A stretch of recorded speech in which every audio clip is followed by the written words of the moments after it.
나는 가끔 이런 질문을 받습니다. 회장님, 몇 조를 잃고도 어떻게 이렇게 담담하십니까? 정말 두렵지 않으셨습니까? 솔직히 말해서 두렵습니다. 사업이란 건 한 번에 무너질 수도 있고, 내가 쌓아 올린 모든 것이 하루아침에 사라질 수도 있습니다. 실제로 나는 그런 순간을 여러 번 겪었습니다. 수많은 위기 속에서 어림잡아 몇 조는 가볍게 날려버렸을 겁니다. 그런데도 내가 항상 마음속으로 되뇌던 말이 있습니다. 그래도 나는 아직 부자다. 그리고 나는 원래 한 푼도 없이 시작한 사람이다. 이 말이 나를 살렸습니다. 은행 잔고를 보면서 하는 말이 아닙니다. 회계 잔고를 보고 하는 말도 아닙니다. 나라는 사람의 기본값을 어떻게 정하느냐, 그 문제입니다. 나는 원래 가진 게 없었습니다. 집안이 화려했던 것도 아니고 공부를 남들처럼 제대로 마친 것도 아니었습니다. 그런데도 내가 여기까지 올 수 있었던 이유는 단 하나입니다. 안 된다는 생각을 오래 붙잡지 않았기 때문입니다. 어려움을 겪을 때마다 나도 남들과 똑같이 불안합니다. 잠이 안 오고 가슴이 두근거리고 내일부터 회사 문을 열 수 있을지 걱정이 됩니다. 회계 보고서를 가져오는 임원 얼굴만 봐도 가슴이 철렁 내려앉을 때가 있습니다. 회장님, 이번 달 이대로 가면 부도 납니다. 이 사업은 더 끌고 가기 어렵습니다. 그 말을 들을 때마다 내 가슴 한쪽에서는 이렇게 속삭입니다. 이제 끝났다. 여기까지다. 그만하자. 그런데 또 다른 한쪽에서는 이렇게 말합니다. 그래도 너는 이미 한 번도 아닌 여러 번 거비는 무에서 유를 만들어 본 사람이다. 한 번도 못할 이유가 뭐가 있느냐? 나는 이 두 목소리 가운데 어느 쪽을 더 오래 들을 것인지 의도적으로 선택했습니다. 그래서 나는 부정적인 생각이 올라올 때마다 아주 직접적이고 거칠게 이렇게 중얼거렸습니다. 마귀야, 물러가라. 남이 들으면 웃을지도 모릅니다. 하지만 나에게는 이것이 단순한 농담이 아니라 정말 내 머릿속, 내 가슴 속에 들러붙어 있는 부정적인 말을 쫓아내는 하나의 의식이었습니다. 망하면 어떡하지? 이제는 진짜 안 되는 것 아닐까? 나는 역시 운이 없는 사람인가? 이런 생각이 떠오를 때마다 나는 일부러 더 크게, 더 세게 되받아쳤습니다. 나는 한 푼도 없이 시작해서 여기까지 왔다. 몇 조를 잃어도 다시 만들 수 있는 사람이다. 내 인생의 운은 여기서 끝나지 않는다. 여러분, 운이라는 것은 어느 날 갑자기 하늘에서 떨어지는 선물이 아닙니다. 내 경험으로 보면 운은 항상 곁을 맴돕니다. 다만 어떤 사람은 그 운을 못 보고 흘려보내고 어떤 사람은 끝까지 버티다가 그 운을 자기 쪽으로 끌어당깁니다. 나는 후자가 되기로 마음먹었습니다. 그래서 회사가 가장 어려울 때일수록 나는 내 안의 말을 더 철저히 관리했습니다. 임원들이 안 됩니다라고 말하는 순간에도 내 안에서는 될 수도 있다는 한 줄기를 붙잡았습니다. 우리는 이제 끝났습니다. 이렇게 말하는 사람들 사이에서도 나는 묻습니다. 정말로 끝난 것인가? 아니면 우리가 아직 해보지 않은 방법이 남아 있는가? 이 차이가 아주 작아 보이지만 실제로는 기업의 운명을 갈라놓습니다. 그리고 인생의 방향도 완전히 달라집니다. 나는 젊었을 때부터 한 가지 원칙을 세웠습니다. 현실을 피하지는 않되 현실보다 먼저 무너지는 생각은 절대 용납하지 않는다. 빚이 나면 있는 그대로 숫자를 봅니다. 재무 상태가 엉망이면 인정합니다. 잘못한 투자면 냉정하게 정리합니다. 이것은 머리로 하는 일입니다. 하지만 그 과정 속에서 나는 안 되는 사람이라고 나 자신을 정의하는 순간 그때부터는 머리가 아니라 영혼이 무너집니다. 영혼이 무너지면 숫자를 아무리 잘 맞춰도 결국 다시 무너집니다. 나는 이 점을 누구보다도 두려워했습니다. 그래서 일부러 의식적으로 나 자신에게 이렇게 말했습니다. 나는 실패한 적은 있어도 실패자로 끝나본 적은 없다. 여기에는 아주 큰 차이가 있습니다. 실패한 적이 있는 사람은 다시 일어설 수 있습니다. 경험이 자산이 됩니다. 그러나 자기를 실패자라고 규정한 사람은 아무리 좋은 기회가 와도 손을 내밀지 않습니다. 이미 마음속에서 나는 안 된다고 판결을 내렸기 때문입니다. 나는 평생 사업을 하면서 숱한 세일즈맨들, 임원들, 창업가들을 보았습니다. 같은 실적 부진을 겪어도 어떤 사람은 이렇게 말합니다. 역시 저는 안 되는 사람인가 봅니다. 또 어떤 사람은 이렇게 말합니다. 이번에는 제가 준비가 부족했습니다. 다음에는 이렇게 바꾸겠습니다. 조금만 더 시간을 주십시오. 저는 끝까지 해보겠습니다. 나는 두 번째 사람을 선택했습니다. 그 사람이 당장 실력은 조금 부족할지 몰라도 시간이 지나면 반드시 더 크게 성장하기 때문입니다. 내가 나 자신을 대하는 태도도 똑같았습니다. 너는 왜 이것밖에 못하느냐라고 스스로를 깎아내리는 대신 너는 아직 이 정도까지밖에 못 왔다. 하지만 더 갈 수 있는 사람이다. 이렇게 말해 주었습니다. 이게 바로 내가 나 스스로에게 준 최소한의 예의입니다. 여러분, 돈은 숫자처럼 보이지만 실제로는 사람의 생각과 말에 반응하는 생물 같습니다. 항상 나는 안 된다고 말하는 사람 주변에는 기회도, 사람도, 돈도 오래 머물지 않습니다. 왜냐하면 그 사람 스스로가 자기 인생의 문을 닫고 있기 때문입니다. 반대로 아무리 어려워도 그래도 해보자, 한 번 더 일어나 보자라고 말하는 사람에게는 이상하게도 작은 기회들이 끊이지 않고 들어옵니다. 평생 살아보니 그게 다 운 때문이 아닙니다. 말과 생각이 운을 불러들이는 통로가 되기 때문입니다. 나는 오늘 여러분께 거창한 경영 이론을 말하고 싶은 것이 아닙니다. 그저 한 사람의 사업가로서 끝없이 넘어졌다가 다시 일어나 본 사람으로서 이 한마디만은 꼭 전하고 싶습니다. 부정적인 생각을 내버려 두면 언젠가 그 생각이 여러분의 인생을 대신 살아버립니다. 그러니 제발 여러분 자신의 마음속에서 올라오는 그 부정적인 목소리와 싸우십시오. 필요하다면 나처럼 속으로라도 외치십시오. 마귀야, 물러가라. 나는 아직 끝나지 않았다. 나는 다시 만들 수 있는 사람이다. 이렇게 생각하고 이렇게 말하는 순간부터 여러분의 인생은 아주 조금씩, 그러나 분명히 다른 방향으로 움직이기 시작할 것입니다. 그리고 언젠가 여러분도 지금의 나처럼 고백하게 될 겁니다. 나는 몇 번이나 넘어졌지만 그래도 여전히 부자다. 왜냐하면 나는 다시 시작할 마음을 잃어버린 적이 없기 때문이다. 나는 사업을 하면서 수없이 많은 사람을 만났습니다. 뛰어난 사람도, 평범한 사람도, 문제를 안고 있는 사람도 다 만났습니다. 그런데 시간이 지나면서 사람을 볼 때 제일 먼저 보는 기준이 하나 생겼습니다. 그건 스펙도, 학력도, 경력도 아니었습니다. 입에서 제일 먼저 나오는 말이 된다인가 아니면 안 된다인가. 이 차이는 생각보다 훨씬 큽니다. 처음에는 별거 아닌 것처럼 보입니다. 회의석상에서 그건 안 됩니다 라고 말한다고 해서 그 사람이 나쁜 사람인 건 아닙니다. 분석적으로 위험을 지적하는 건 필요합니다. 하지만 문제는 습관입니다. 무슨 얘기만 나오면 자동적으로, 그건 구조적으로 어렵습니다. 우리 회사는 체질상 안 맞습니다. 시장 상황이 안 받쳐줍니다. 이렇게 말하는 사람들 말입니다. 나는 실제로 그런 사람들 때문에 여러 번 속을 끓였습니다. 어느 날 새로운 사업 아이템을 두고 임원 회의를 한 적이 있습니다. 나는 나름대로 해외에서 보고 들은 것들을 바탕으로 이 시장은 앞으로 반드시 커진다. 우리가 지금부터 준비해야 한다고 이야기했습니다. 그러자 곧바로 이런 말들이 쏟아져 나왔습니다. 회장님, 그 시장은 이미 선발 주자가 너무 강합니다. 우리 회사 브랜드 이미지와 맞지 않습니다.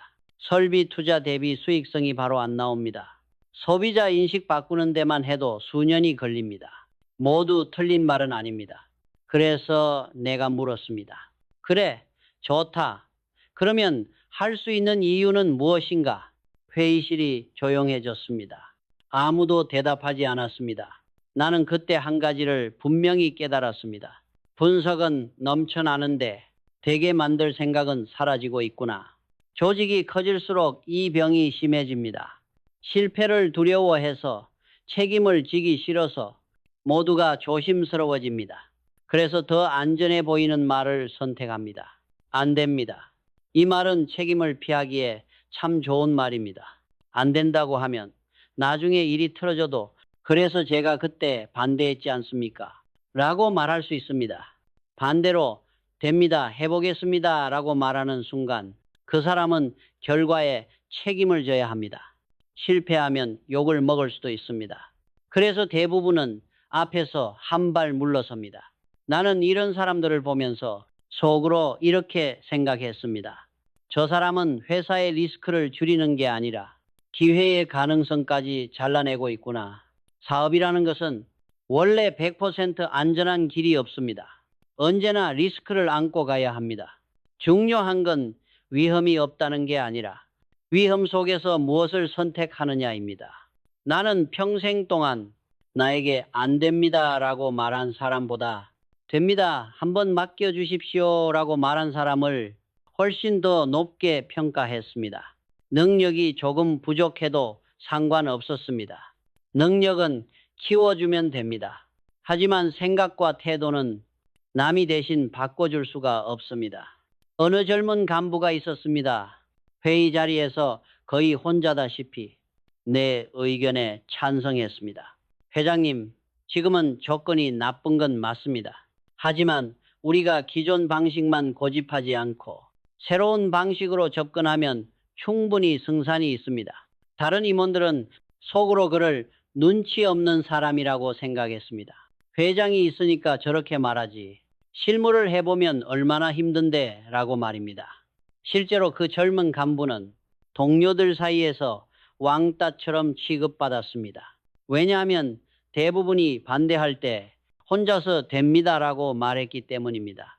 하지만 나는 그를 눈여겨봤습니다. 그리고 어느 날 큰 결심을 했습니다. 안 된다는 사람들 대신 되게 만들겠다는 한 사람에게 진짜 책임을 맡겨보자. 그래서 나는 직급이 높은 사람 대신 그 젊은 간부에게 큰 프로젝트를 맡겼습니다. 나이로 보나 연차로 보나 당연히 윗사람들이 해야 할 자리였지만 나는 과감히 그를 앞세웠습니다. 주변에서는 말이 많았습니다. 회장님, 너무 성급한 결정입니다. 저 사람은 아직 준비가 안 됐습니다. 위에 사람들 사기가 떨어집니다. 나는 이렇게 대답했습니다. 준비된 사람만 쓰다가 기회는 다 놓쳤다. 이제는 준비를 하면서 같이 뛰어볼 사람을 쓰겠다. 그 프로젝트는 초반에 수많은 시행착오가 있었습니다. 매출이 기대만큼 빨리 나오지도 않았고 내부 반발도 만만치 않았습니다. 그러나 그 젊은 간부는 회의 때마다 같은 말을 반복했습니다. 회장님, 아직 방법을 다 쓴 게 아닙니다. 조금만 더 시간을 주십시오. 우리가 이렇게 바꿔보겠습니다. 나는 그 태도를 보고 확신했습니다. 이 사람은 실패해도 다시 일어날 사람이다. 결과는 어떻게 됐느냐고요. 시간이 지나면서 그 사업은 회사의 중요한 축이 되었습니다. 숫자도 따라왔고 사람들도 따라왔습니다.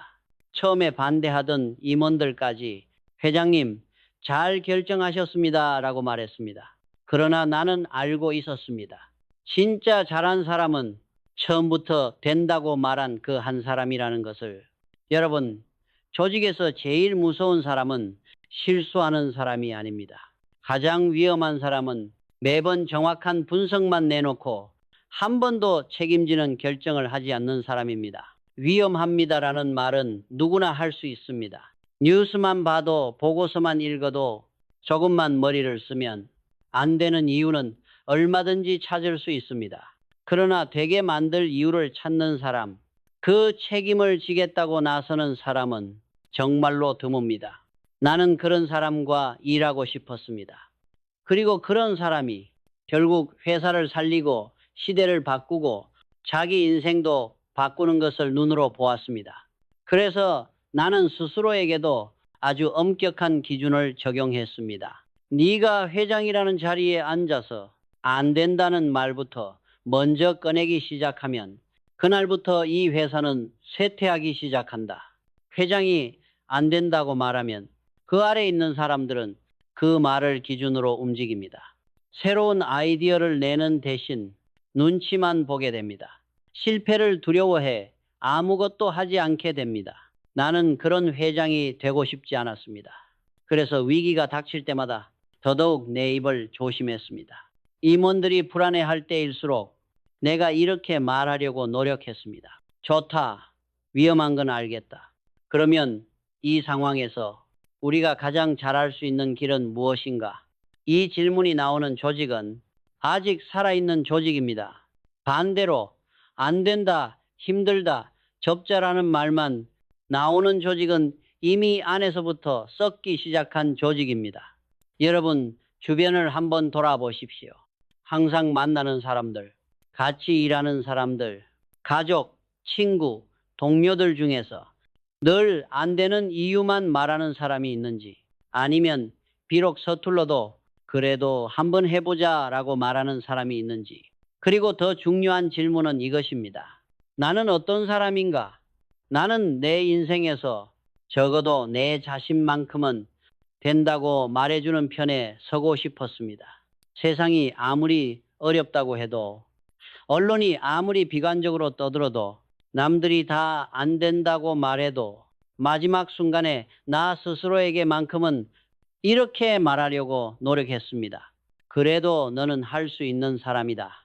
안 된다고 포기하기에는 아직 해보지 않은 방법이 남아있다. 그 태도가 나를 여기까지 끌고 왔습니다. 그리고 그 태도가 수많은 위기 속에서 회사를 살려냈습니다. 앞으로 여러분이 어떤 일을 하든 누구와 함께 하든 부디 기억해 주셨으면 합니다. 늘 안 된다는 사람 옆에 있으면 나도 언젠가 똑같이 말하게 된다. 늘 되게 만들자는 사람 옆에 있으면 나도 언젠가 그런 사람이 된다. 여러분은 어느 쪽을 선택하시겠습니까? 사람들이 나를 보면 이렇게 말하는 경우가 많습니다. 회장님은 원래 타고난 운이 좋으신 것 같습니다. 이 정도 성공이면 운이 따라준 거 아닙니까? 그럴 때마다 나는 속으로 조금 웃음이 납니다. 왜냐하면 내가 경험한 운이라는 것은 사람들이 생각하는 것처럼 로또 당첨 같은 우연이 아니기 때문입니다. 나는 이렇게 말하고 싶습니다. 운은 분명히 존재한다.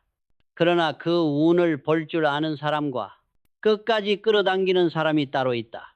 젊었을 때 나는 여러 번 회사가 무너질 뻔한 상황을 겪었습니다. 은행에서 전화가 오고 만기가 다가오고 회계 담당자가 올라와 이번 달 그냥 넘기기 어렵습니다 라고 말할 때면 정말로 가슴이 철렁 내려앉았습니다. 그때마다 머릿속에는 두 가지 그림이 동시에 떠올랐습니다. 하나는 내가 그동안 쌓아 올린 모든 것이 하루아침에 무너져버리는 모습입니다. 다른 하나는 위기를 간신히 버티고 나서 오히려 그 위기 덕분에 회사가 한 단계 더 성장해 있는 모습입니다. 어느 쪽을 더 오래 붙잡느냐에 따라 내 선택이 달라졌습니다. 그리고 그 선택이 결국 나는 운이 좋은 사람이 될지, 나는 역시 안 되는 사람이 될지 갈라놓는다는 걸 깨달았습니다. 그래서 나는 일부러 아주 의식적으로 나 자신에게 이렇게 말했습니다. 나는 운이 없는 사람이 아니다. 다만 아직 그 운을 다 쓰지 않았을 뿐이다. 운이라는 것은 언제나 우리 주변을 지나가고 있습니다. 위기라는 옷을 입고 올 때도 있고, 사람이라는 형태로 올 때도 있고, 책 한 권, 강의 한 번, 우연히 만난 한 문장으로 올 때도 있습니다. 그런데 대부분의 사람들은 지금 눈앞에 있는 고통만 보느라 그 속에 숨어 있는 기회의 씨앗을 보지 못합니다. 나는 위기를 겪을수록 일부러 밖을 더 많이 바라보았습니다. 내가 하는 업종에서 잘 나가는 회사, 나보다 더 앞서 있는 기업, 이미 내가 겪고 있는 문제를 먼저 경험하고 돌파한 사람들을 찾아다녔습니다. 그래서 외부 강의를 많이 들었습니다. 성공한 기업인들, 경영자들, 때로는 전혀 다른 업종의 사람들까지 그들의 이야기를 들으러 갔습니다. 책에서도 그런 사람들의 이야기를 찾아 읽었습니다. 나는 그렇게 성공의 스토리, 인내의 스토리, 위기에서 다시 일어난 스토리들을 내 안에 끊임없이 집어넣으려고 했습니다. 왜냐하면 사람은 자기가 무엇을 자주 듣고 무엇을 자주 보는가에 따라 생각의 방향이 바뀌기 때문입니다. 늘 실패 이야기만 들으면 역시 안 되겠구나 라는 결론이 나오기 쉽습니다. 하지만 남들이 어떻게 버텼는지, 어떤 선택을 했는지, 어떤 태도로 위기를 지나갔는지를 보면 내 안에서 이런 생각이 자라납니다. 저 사람도 저렇게까지 힘들었는데 나라고 못 버틸 이유가 있나? 나는 마라톤 이야기를 자주 떠올립니다. 마라톤 선수가 결승선까지 뛰어갈 때 얼마나 힘들겠습니까? 다리가 무겁고 숨은 차고 포기하고 싶은 마음이 10번도 더 들 것입니다. 그런데 그때 옆에서 같이 뛰는 사람을 보면 이런 생각이 듭니다. 저 사람도 나만큼, 아니 나보다 더 힘들겠지. 그래도 포기하지 않고 뛰고 있구나. 이 생각 하나가 또 몇 발짝을 내딛게 합니다. 회사도 인생도 똑같습니다. 나만 힘들다라고 생각하면 운은 점점 멀어집니다. 세상이 나를 괴롭힌다고 느끼면 점점 모든 게 억울해지고, 억울해질수록 선택은 좁아지고, 그 좁아진 선택 속에서 또 다른 실수를 하게 됩니다. 반대로 힘든 건 나만이 아니다. 하지만 나는 이 힘듦을 통해 남들과 다른 눈을 가지겠다라고 마음먹으면 똑같은 고통 속에서도 운이 들어올 수 있는 통로가 열립니다. 나는 회사가 제일 힘들 때일수록 스스로에게 이렇게 말했습니다. 그래서 회장이 있는 거다. 이 어려운 순간을 해결하라고 네가 이 자리에 앉아 있는 거다. 그리고 또 이렇게 말했습니다. 나는 운이 좋은 사람이다. 지금 이 위기가 지나고 나면 분명히 더 좋은 길이 열릴 것이다. 다만 그때까지 포기하지 않고 버티는 사람이 그 길을 보게 된다. 이건 단순한 자기 위안이 아닙니다. 선택을 위한 기준입니다.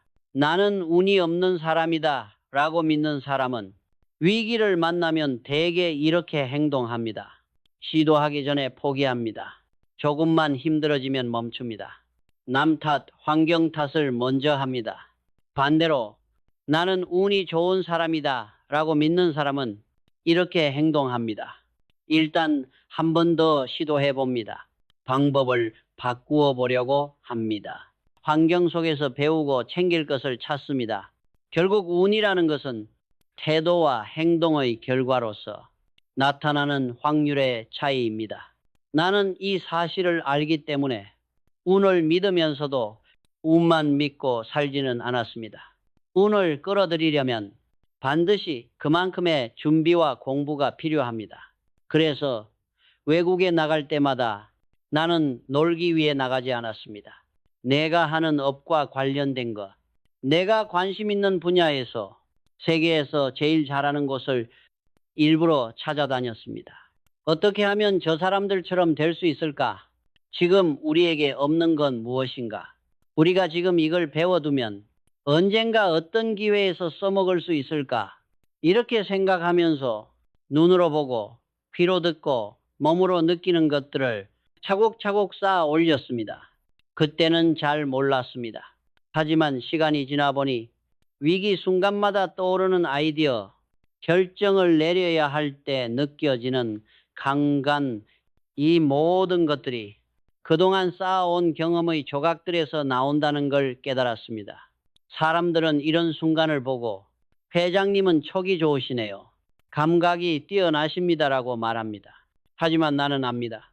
그 촉이라는 것도 결국 수십 년 동안 계속 보고 듣고 배우며 나 자신에게 될 수 있다는 말을 반복해온 결과라는 것을. 운은 그냥 오지 않습니다. 운은 준비된 사람의 옆을 지나갑니다. 그리고 그 준비라는 것은 대단한 스펙이 아니라 부정적인 생각이 올라올 때 그 생각과 싸우는 힘, 어려울수록 한 번 더 해보겠다는 태도, 세상이 답이라고 말해주는 것만 믿지 않고 직접 보고 듣고 배우겠다는 고집, 이런 것들의 합입니다. 나는 오늘도 내게 이렇게 말합니다. 너는 운이 좋은 사람이다. 왜냐하면 아직도 배우려는 마음이 남아있기 때문이다. 배우는 사람에게는 언제든지 새로운 길이 열립니다. 새로운 길이 열리는 곳에 언제나 운이 따라옵니다. 그래서 나는 내가 가진 돈의 액수로 내 운을 판단하지 않습니다. 오히려 이렇게 묻습니다. 지금도 나는 부정적인 생각을 이길 준비가 되어 있는가? 지금도 나는 새로운 것을 배울 마음이 남아 있는가? 이 두 가지의 예라고 답할 수 있다면 나는 여전히 운이 좋은 사람입니다. 그리고 그런 사람에게는 앞으로도 여러 번 기회가 찾아올 것이라고 나는 믿습니다. 나는 평생 동안 생각과 말이 사람의 인생을 어디까지 끌고 갈 수 있는지 똑똑히 보았습니다.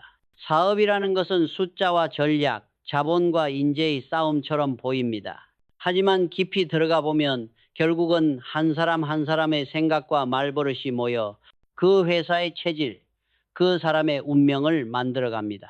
그래서 나는 언젠가부터 사람을 볼 때 이런 것부터 보기 시작했습니다. 이 사람은 자기 인생에 대해 어떤 말을 습관처럼 하고 있는가? 나는 원래 운이 없다. 우리 집안은 이 정도밖에 안 된다. 나이 들어서 뭘 해도 소용없다. 겉으로는 웃으면서 살아도 속으로 이런 말을 반복하는 사람은 어느 순간부터 스스로 만든 벽에 갇혀버립니다. 반대로 가진 것은 별로 없어도 그래도 나는 아직 할 수 있다. 조금만 더 배워보면 길이 열릴 것이다. 이번이 끝이 아니라 시작일 수 있다. 이렇게 말하는 사람은 조금 늦어도 돌아가도 결국은 남들과 다른 길을 만들어냅니다. 나는 회사 안에서도 이 원칙을 똑같이 적용했습니다. 사람들이 나를 두고 외부에서 존경받는 기업인이라고 말할 때가 있습니다. 언론에서 좋은 기사를 써줄 때도 많았습니다. 하지만 나는 그런 말들을 들을 때마다 마음속으로 이렇게 되물었습니다. 정작 내 직원들은 나를 어떻게 보고 있을까? 나는 분명히 알고 있었습니다. 외부 사람들은 나를 아주 일부만 보고 판단합니다. 인터뷰 몇 번, 기사 몇 개, 겉으로 드러난 성공만 보고 평가합니다. 그러나 직원들은 내 말과 행동의 모순까지 회의실에서 한 말과 뒤에서 실제로 결정하는 것까지 다 보고 있습니다. 그래서 내가 진짜 두려워한 것은 세상이 나를 어떻게 보느냐가 아니라 내 옆에서 같이 일하는 사람들, 내 가족, 내 친구들이 나를 어떤 사람으로 기억할까였습니다. 나는 직원들에게 한 번도 변칙을 지시한 적이 없습니다. 법을 어겨서라도 숫자를 맞추라고 시킨 적이 없습니다. 편법으로 단기 실적을 올리자고 등 떠민 적이 없습니다. 왜냐하면 그렇게 해서 잠깐 좋은 숫자는 만들 수 있지만 내 말의 힘, 내가 직원들 앞에서 정직해야 한다, 투명해야 한다고 말할 수 있는 도덕적인 권위가 한순간에 무너져 버리기 때문입니다. 내가 실제로 검찰 조사를 받았을 때 이런 말을 들은 적이 있습니다. 회장님, 제가 20년 검사 생활을 하면서 회장님 같은 기업인은 처음 봅니다. 단 하나의 작은 비리라도 찾으려고 했는데 정말 나오지 않더군요. 그 말을 들었을 때 내가 제일 먼저 떠올린 사람들은 직원들이었습니다. 그래, 이제는 내 직원들 앞에 조금은 더 떳떳하게 설 수 있겠구나.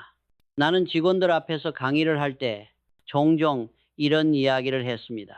내가 여러분에게 탈세를 하라고 시킨 적이 있느냐? 편법이라도 쓰라고 한 적이 있느냐? 그리고 이렇게 덧붙였습니다. 내가 여러분에게 해보지 말라고 한 일은 나도 하지 않았다. 말은 누구나 할 수 있습니다. 우리는 깨끗해야 합니다. 우리는 정직해야 합니다. 그러나 말과 행동이 다르면 직원들은 금방 알아차립니다. 우리 회장 말은 그럴듯하지만 뒤로는 다 다르게 움직인다. 이렇게 생각하는 순간 그 사람의 말은 힘을 잃습니다.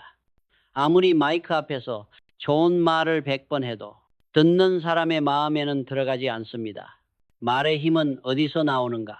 나는 이렇게 생각합니다. 말의 힘은 그 말을 하는 사람의 삶 전체에서 나온다. 내가 어떤 사람들과 오래 갈 수 있는지도 결국 여기에서 결정됩니다. 내 주변에 내가 돈이 있을 때만 나를 찾는 사람이 있습니다. 외부에서 칭찬을 받을 때만 내 옆에 서고 싶어 하는 사람도 있습니다. 하지만 진짜 소중한 사람은 내가 어려울 때, 내가 남들에게 욕을 먹고 있을 때, 나의 약점이 드러났을 때도 떠나지 않는 사람입니다. 나는 내 인생에서 그런 사람들이 몇 명이나 되는지 늘 스스로에게 물었습니다. 내가 어려울 때 내 곁에 남아 있을 사람은 누구인가? 그 질문에 솔직하게 답해보면 내가 그동안 어떻게 살아왔는지 어느 정도 보입니다. 말은 거짓말을 할 수 있습니다. 하지만 시간은 거짓말을 하지 않습니다. 시간이 지나면 누가 진짜였는지, 누구의 말에 힘이 있었는지 반드시 드러납니다. 나는 그래서 내 말버릇을 아주 중요하게 여겼습니다. 첫째, 내 인생과 내 성공을 운 탓이나 환경 탓으로 돌리지 않으려고 했습니다. 나는 시대를 잘 만났다. 좋은 사람을 만나서 운이 좋았다. 물론 이런 요소들도 있습니다. 그러나 너무 자주 이런 말을 하면 어느 순간부터 나 자신을 우연의 산물로 만들어버립니다. 나는 이렇게 말하려고 했습니다. 나는 운이 좋았다. 그러나 그 운이 왔을 때 잡을 준비를 하고 있었다. 둘째, 내 실패를 숨기지 않으려고 했습니다. 한 번도 실패해 본 적이 없다. 이런 말은 듣기에는 멋있지만 현실에서는 위험한 말입니다. 실패를 숨기는 사람은 다음 실패도 숨깁니다. 그러다 결국 누구도 도와줄 수 없는 지경까지 갑니다.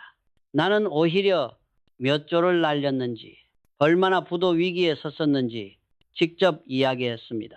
그 위에서 그래도 다시 일어설 수 있었던 이유를 내 생각과 말, 태도에서 찾았습니다.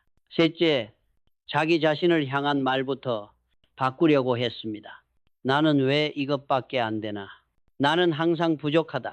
이런 말을 나 자신에게 하면 겸손해 보일지 모르지만 사실은 나를 갉아먹는 말입니다.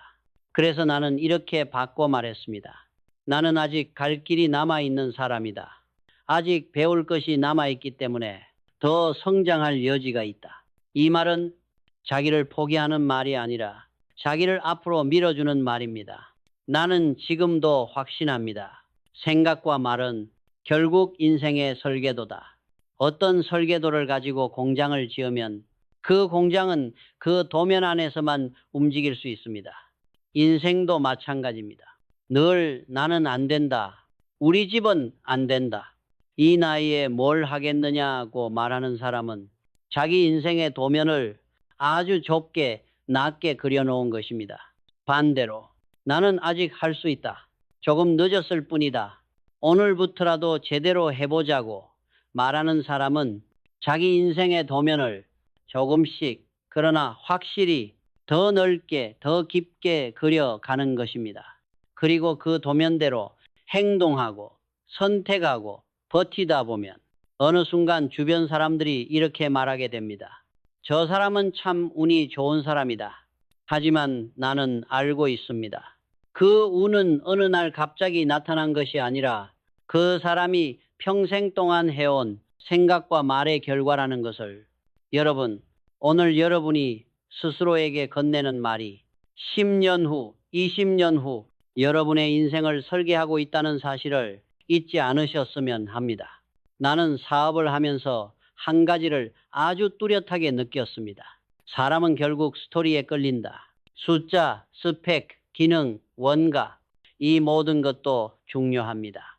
하지만 사람의 마음을 움직이고 그 마음이 지갑과 시간, 신뢰를 내어주게 만드는 것은 언제나 이야기였습니다. 그래서 나는 제품을 볼 때도, 사람을 볼 때도, 회사 전체를 볼 때도 늘 이런 질문을 던졌습니다. 이 안에는 어떤 스토리가 담겨 있는가? 어느 날 우리 계열사 중 하나에서 칼을 수입해다가 팔고 있었습니다. 처음에는 조금 팔리는 것 같더니 어느 순간부터 판매가 완전히 멈춰버렸습니다. 사장이 와서 이렇게 말했습니다. 회장님, 이 칼이 처음엔 좀 나가다가 요즘은 거의 안 팔립니다.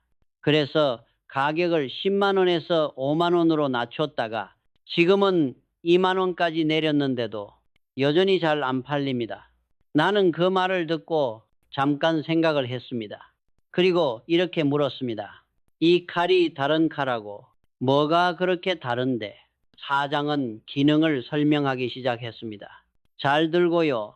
재질도 좋고요. 해외에서 유명한 브랜드고요.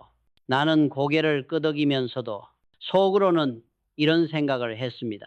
그래, 다 맞는 말이다. 그런데 이 얘기만 들어서는 나도 이 칼을 사고 싶다는 생각이 안 드는구나. 그래서 나는 즉석에서 그 사장에게 이렇게 말했습니다. 이렇게 이야기해봐라.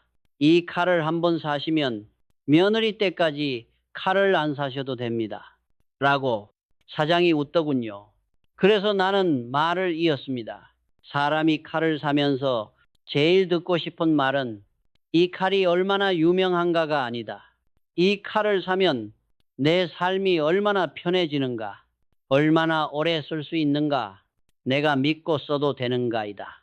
그걸 단 한 줄로 보여주는 말이 바로 며느리 때까지 칼을 안 사셔도 된다라는 말이다.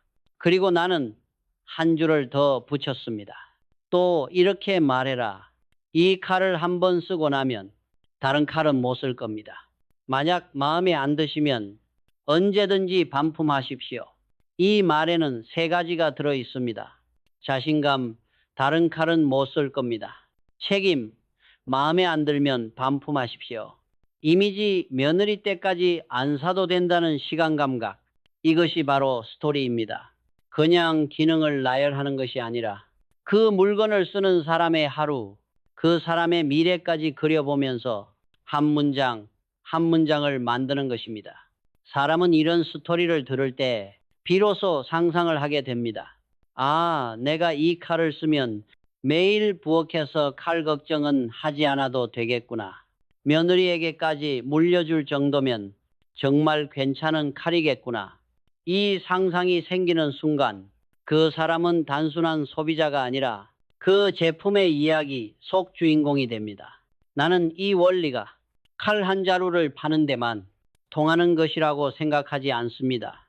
회사도, 사람도, 인생도 결국은 자기만의 스토리를 파는 것입니다. 요즘 사람들은 스토리텔링이 중요하다, 브랜드 스토리가 필요하다, 이런 말을 많이 합니다. 하지만 나는 조금 다르게 생각합니다. 스토리를 만드는 것보다 더 중요한 것은 진짜 스토리를 쌓는 것이다. 겉으로 포장된 말 몇 줄이 아니라 정말로 그 사람이 살아온 시간, 선택, 행동 속에 진짜 이야기가 있는가? 나는 회사를 경영하면서 일부러 회사 곳곳에 작은 미로를 만들고 싶었습니다. 백화점의 유명 상점을 가보면 한 번에 속이 다 보이지 않습니다. 여긴 뭐가 있을까? 저 안쪽에는 또 뭐가 있을까? 궁금증이 생기게 됩니다. 좋은 호텔도 마찬가지입니다. 로비에 들어서면 카펫색, 조명, 그림, 조각 하나하나가 그 호텔의 스토리를 말해줍니다. 아, 이 호텔은 이런 분위기와 수준을 지향하는 곳이구나. 나는 우리 회사도 그렇게 만들고 싶었습니다. 겉으로 보이는 숫자, 건물, 로고만이 아니라 직원들의 표정, 고객을 대하는 태도, 제품을 포장하는 방식, 서비스 하나를 처리하는 자세 안에서 이 회사는 무엇을 소중히 여기는가? 라는 질문에 답할 수 있도록 말입니다. 그런 회사는 자연스럽게 이야기를 가진 회사가 됩니다. 그리고 이야기가 있는 회사에는 사람들이 다시 돌아옵니다. 사람도 똑같습니다. 겉으로 화려해 보이고 말을 잘하는 사람은 많습니다. 하지만 그 사람과 몇 번 밥을 먹고 함께 일을 해보고 몇 년을 지내보면 그 사람에게 진짜 스토리가 있는지 금방 드러납니다.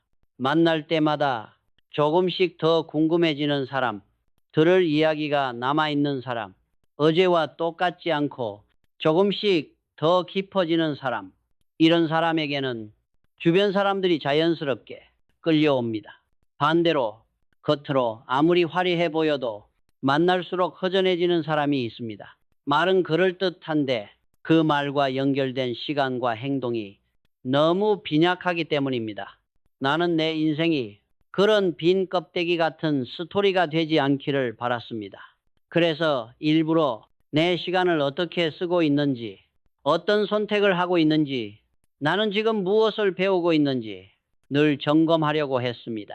지금 내가 하고 있는 이 선택이 10년 후, 20년 후 내 인생 이야기 속에서 어떤 문장으로 남을까?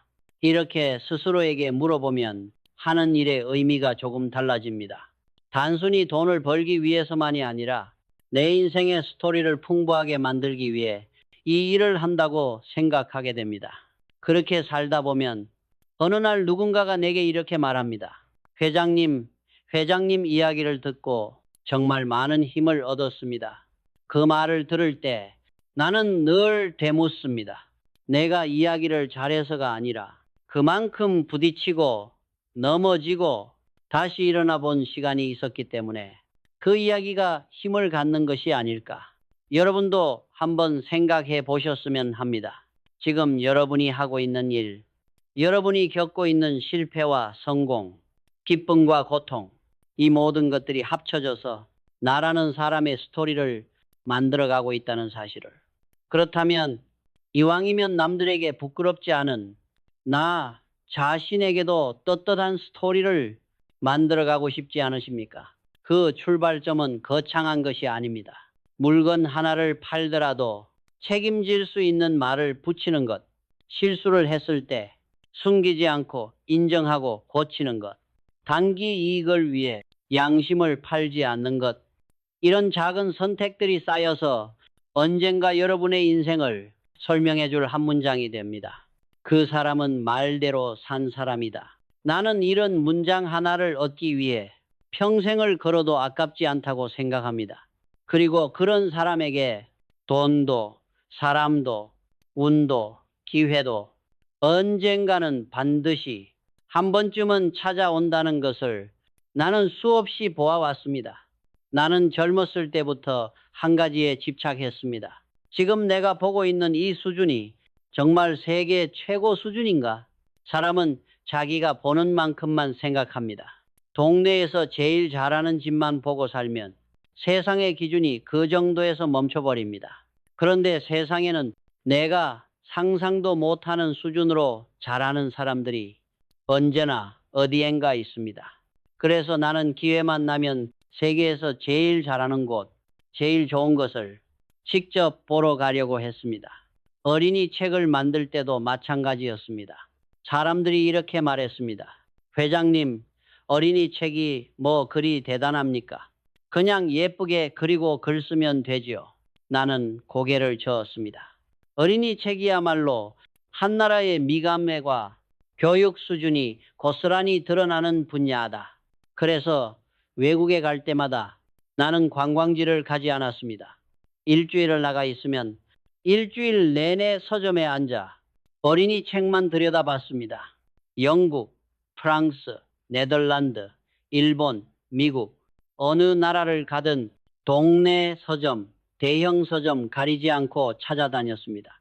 표지를 만져보고 색감을 비교해보고 종이, 질감, 그림 스타일, 글자 배치까지 하나하나 눈으로 익혔습니다. 10년을 그렇게 했습니다. 그러다 보니 어느 순간부터는 책을 한 권 딱 펼쳐보기만 해도 이게 대충 어떤 수준인지, 어디가 좋은지, 어디가 아쉬운지 한눈에 보이기 시작했습니다. 나는 미술 전공도 아니고 디자인을 배운 적도 없습니다. 그런데 많이 본 사람에게는 어느 순간부터 감각이 생깁니다. 그래서 우리 회사 일러스트 담당자들을 모아놓고 내가 직접 설명을 했습니다. 이 그림은 색이 죽었다. 이 책은 캐릭터 표정이 살아있다. 이건 색은 좋은데 구도가 답답하다. 처음에는 다들 의아해 했습니다. 회장님이 미술을 전공하신 것도 아닌데 어떻게 이런 얘기를 하시지? 그러나 사실은 간단합니다. 전문가보다 더 오래, 더 많이 본 사람만이 볼 수 있는 것들이 있다. 나는 세계에서 제일 좋은 것만 골라서 10년, 20년 동안 눈에 담았습니다. 그렇게 쌓인 데이터가 나만의 기준이 되었습니다. 어린이 책뿐만이 아니었습니다. 외국에 나가면 반드시 가장 좋은 호텔을 찾아갔습니다. 거기서 하룻밤을 자야 한다는 뜻은 아닙니다. 때로는 커피 한 잔만 마시고 나올 때도 있었습니다. 하지만 로비에 들어서는 순간 나는 몇 가지를 유심히 봤습니다. 카펫 색은 어떤가? 조명은 강한가? 부드러운가? 벽에 걸린 그림은 어떤 화풍인가? 조각은 무엇을 표현하고 있는가? 꽃꽂이는 어떤 분위기를 내는가? 그리고 이렇게 생각했습니다. 이 호텔은 왜 이런 색을 선택했을까? 왜 이런 느낌의 그림을 걸어두었을까? 계단을 올라갈 때 복도 구석에 놓인 작은 장식품 하나까지 그 공간이 주고 싶은 메시지가 느껴졌습니다. 그게 바로 디자인이고 브랜드의 스토리입니다. 나는 또 wherever 가든 그 나라의 미술관을 찾아갔습니다. 그림을 잘 알기 위해서가 아닙니다. 사람들이 무엇을 아름답다고 느끼는지, 어떤 시대의 어떤 색과 형태를 사랑했는지 그 감각을 내 안에 쌓기 위해서였습니다. 그리고 그 나라의 전통 음식을 꼭 먹었습니다. 왜 이 나라는 이런 맛을 좋아할까? 이 음식에서 느껴지는 이 느낌이 이 나라 사람들의 기질과 연결되어 있지 않을까? 이렇게 생각하면서 먹으면 한 그릇의 음식도 그냥 배를 채우는 것이 아니라 하나의 경험이 됩니다. 어느 순간 나는 깨달았습니다. 이렇게 쌓아놓은 모든 경험이 언젠가 아이디어가 되어 돌아오는구나. 코웨이의 렌탈 사업도 그렇습니다. 많은 사람들이 알고 있는 것처럼 정수기 렌탈이라는 모델은 그냥 어느 날 하늘에서 떨어진 것이 아닙니다.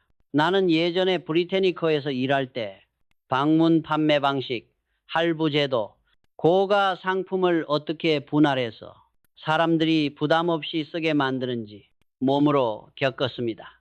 또 일본의 청소 서비스 회사, 렌탈 회사들을 보면서 물건을 팔지 않고 빌려주는 전혀 다른 비즈니스 모델을 접했습니다.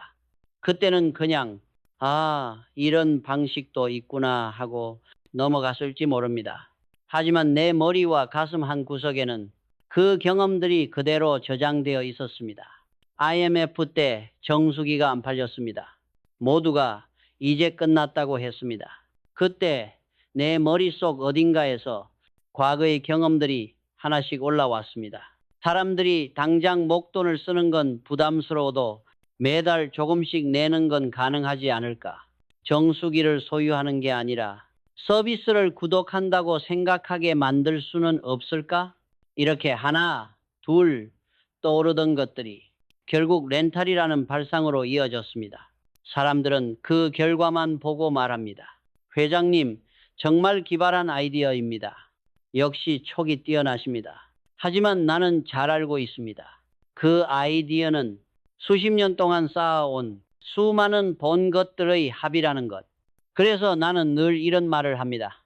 공부하지 않는 사람에게 창의력은 절대로 찾아오지 않는다. 여기서 말하는 공부는 책상 앞에 앉아서 시험 준비를 하는 그런 공부가 아닙니다. 세상에서 제일 잘하는 사람을 직접 찾아가서 보고 내 업과 관련된 것들이 어떻게 움직이는지 몸으로 느끼고 실패한 사람, 성공한 사람의 이야기를 귀 기울여 듣는 것. 이 모든 것이 공부입니다. 그리고 이 공부를 하면 할수록 내 안에 볼 줄 아는 눈이 생깁니다. 보는 눈이 생기면 뭐가 좋은지, 뭐가 나쁜지, 지금 이 선택이 앞으로 어떤 결과를 가져올지 조금씩 더 잘 보이기 시작합니다. 그 눈이 있는 사람에게 돈도 사람도 운도 조금 더 자주 찾아옵니다. 왜냐하면 세상은 아무에게나 기회를 주지 않습니다. 기회를 알아볼 수 있는 눈을 가진 사람에게만 기회가 기회로 보입니다. 다른 사람에게는 그저 힘든 일, 귀찮은 일, 위험한 일로만 보일 뿐입니다. 나는 지금도 내 자신에게 이렇게 묻습니다. 너는 아직도 배울 준비가 되어 있는 사람인가?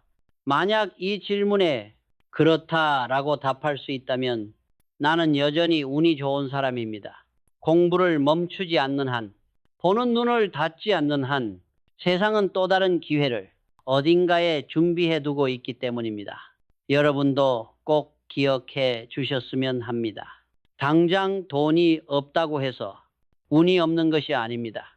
당장 힘들다고 해서 기회가 사라진 것이 아닙니다. 진짜 문제는 내가 세상을 보려는 눈을 감아버렸느냐, 아직도 세상에서 제일 좋은 것을 배우고자 하는 마음이 남아있느냐 하는 것입니다. 그 마음이 남아있다면 여러분은 이미 돈과 운이 달라붙을 수 있는 가장 중요한 조건 하나를 가지고 있는 것입니다. 나는 회사가 가장 힘들 때일수록 숫자만 보지 않으려고 했습니다. 물론 재무제표는 봐야 합니다. 현금 흐름, 부채, 매출, 이익, 이것들을 모르면 경영을 할 수 없습니다. 그러나 위기가 길어질수록 더 중요한 것이 하나 있습니다. 내 몸과 마음의 상태입니다. 사람들은 종종 이렇게 묻습니다. 회장님, 그렇게 힘들 때 어떻게 버티셨습니까? 무엇이 가장 도움이 되었습니까? 많은 이들이 어떤 비밀 전략, 어떤 천재적인 한 수를 기대하지만 내 대답은 늘 단순합니다. 나는 힘들수록 더 많이 걸었습니다. 힘들수록 더 많이 운동했습니다. 그리고 스스로에게 더 자주 말을 걸었습니다. 회사가 위기에 빠지면 사람들은 보통 책상에 더 오래 앉아 있으려고 합니다. 회의를 더 많이 하고 밤을 새우면서 머리를 쥐어뜯습니다. 물론 그런 시간도 필요합니다. 하지만 나는 경험으로 알게 되었습니다. 몸이 무너지면 생각도, 판단도, 용기도 함께 무너진다는 것을. 그래서 나는 일부러 더 많이 걸었습니다. 남산을 오르내리며 땀을 흘렸습니다. 호흡이 가빠지고 다리가 무거워질 때까지 한 걸음 한 걸음 옮겼습니다. 그 시간은 단순한 운동 시간이 아니었습니다. 내가 나와 대화하는 시간이었습니다. 남산을 오르면서 나는 머릿속으로 회사 상황을 정리했습니다. 지금 우리가 정말로 위기에 처한 이유는 무엇인가? 겉으로 드러난 문제 말고 가장 근본적인 원인은 무엇인가?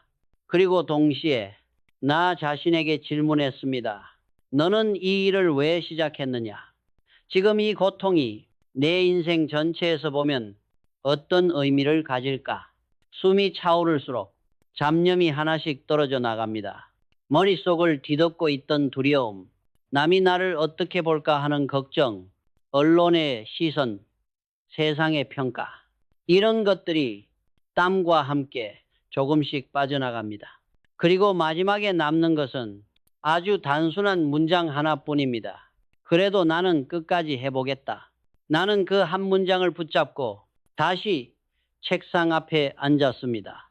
몸이 지치면 사람은 사소한 일에도 과민해집니다.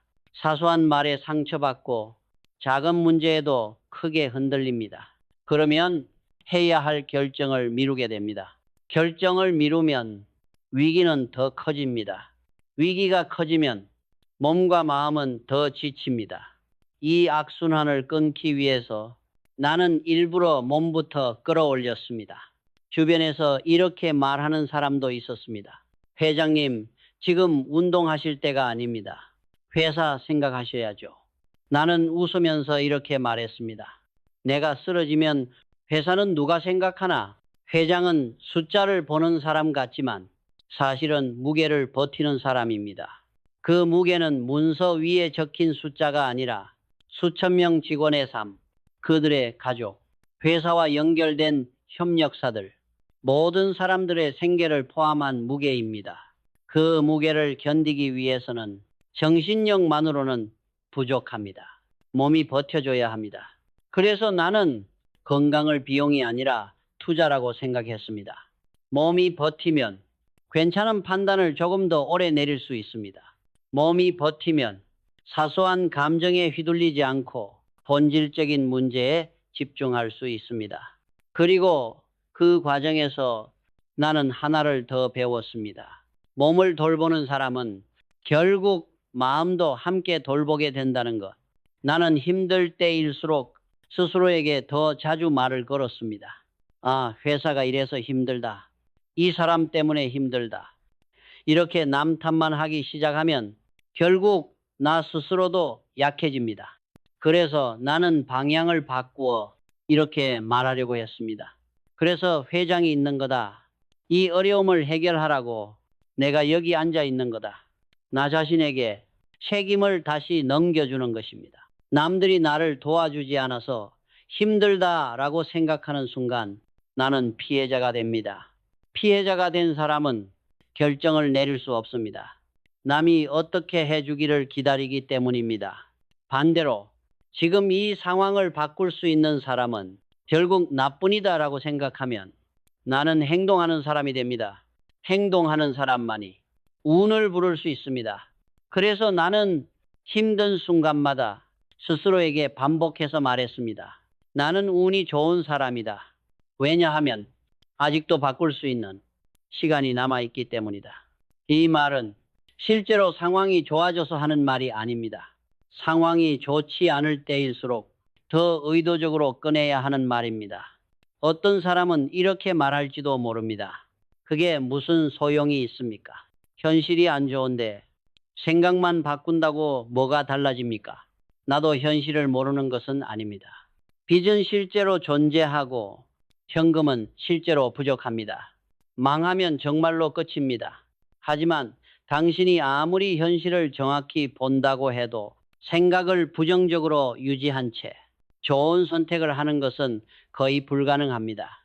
생각이 부정적일수록 사람은 위험을 과장해서 보고 가능성을 축소해서 봅니다. 그래서 나는 현실은 있는 그대로 보되 미래에 대한 말과 생각만큼은 절대 스스로를 배신하지 않겠다고 마음먹었습니다.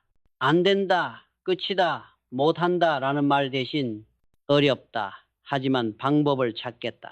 힘들다, 그러나 여기서 배워나가겠다. 시간이 걸리겠지만 버티겠다. 이렇게 내 말을 바꾸었습니다. 그렇게 말을 바꾸면 몸이 먼저 반응합니다. 숨을 한 번 더 고르게 되고 다시 한번 회의실로 들어갈 힘이 생깁니다. 직원들 앞에 서서 아직 포기하지 말자고 말할 고도, 용기가 조금은 생깁니다. 그 작은 차이가 하루, 한 달, 1년, 10년을 쌓으면 엄청난 차이가 됩니다. 나는 지금도 내 삶을 돌아보며 이렇게 느낍니다. 나를 살린 것은 특별한 수완이 아니라 끝까지 긍정적인 말을 내 입으로 내 귀에 들리게 한 습관이었다. 여러분도 인생을 살다 보면 반드시 버티기 힘든 시기를 만납니다. 그때 기억하셨으면 합니다. 몸을 방치하지 말 것, 스스로를 향한 말을 함부로 하지 말 것, 책임을 남에게 넘기기 전에 그래서 내가 여기 있는 거다라고 한 번 더 말해볼 것. 이 세 가지만 지켜도 운이 완전히 등을 돌려버리는 일은 생각보다 쉽게 일어나지 않습니다. 왜냐하면 운은 완벽한 사람에게 가는 것이 아니라 끝까지 버티는 사람, 끝까지 자기 자신을 포기하지 않는 사람에게 결국 한 번은 얼굴을 내밀기 때문입니다. 그리고 그 한 번이 인생을 바꾸기에 충분할 때가 많습니다. 이제까지 내가 살아오면서 깨달은 것들을 조금 길게 이야기했습니다.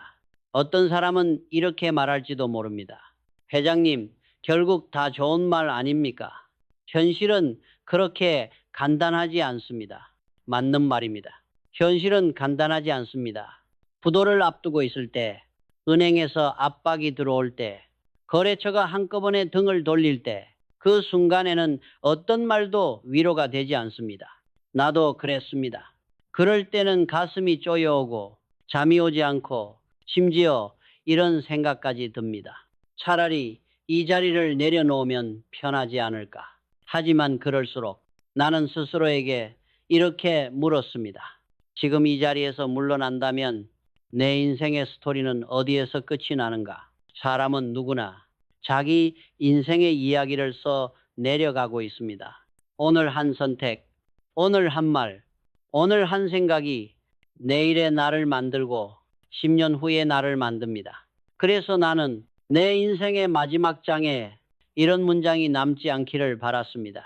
어려움 앞에서 스스로를 포기한 사람. 나는 차라리 이렇게 불리고 싶었습니다. 끝까지 되게 만들려고 버틴 사람. 그 버티는 힘의 뿌리는 돈이 아니었습니다.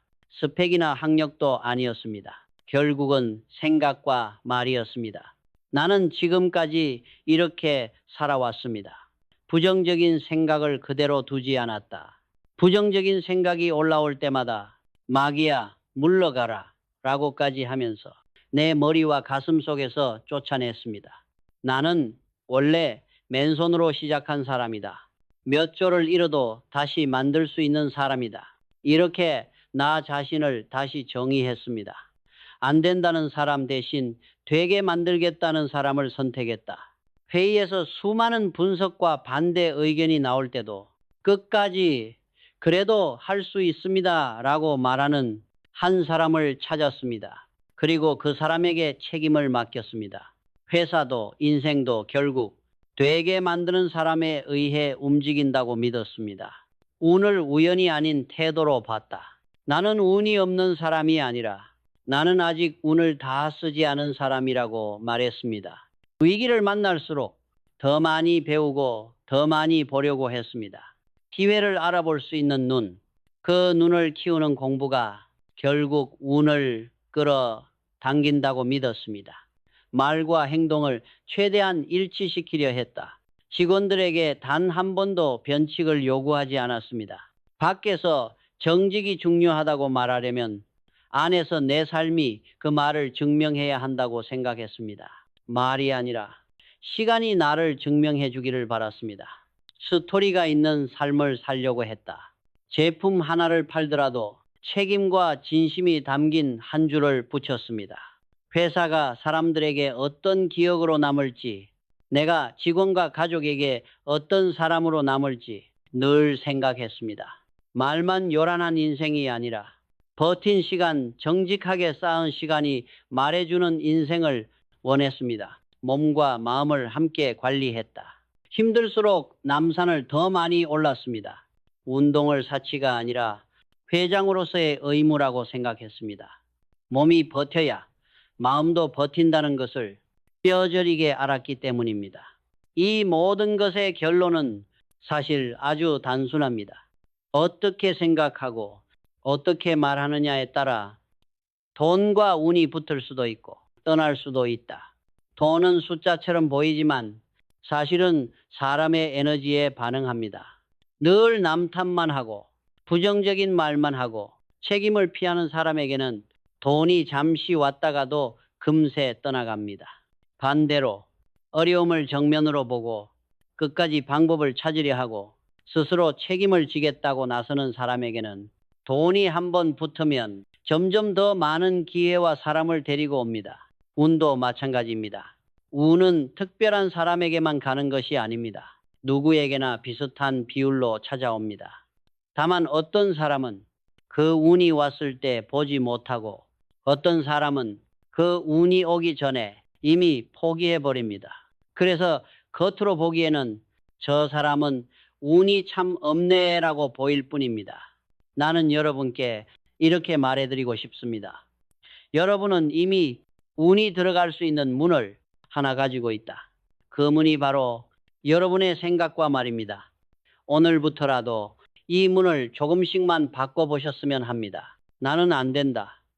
나는 아직 더 할 수 있다. 끝났다. 어렵지만 여기서부터 다시 시작이다. 왜 나만 이래? 이 경험이 나를 어떻게 키울지 보자. 이렇게 바꾸는 것만으로도 여러분의 표정이 달라질 것입니다. 표정이 달라지면 여러분을 대하는 사람들의 태도가 달라집니다. 사람들의 태도가 달라지면 들어오는 정보와 기회의 질이 달라집니다. 그리고 어느 날 여러분도 아마 이렇게 말하게 될 것입니다.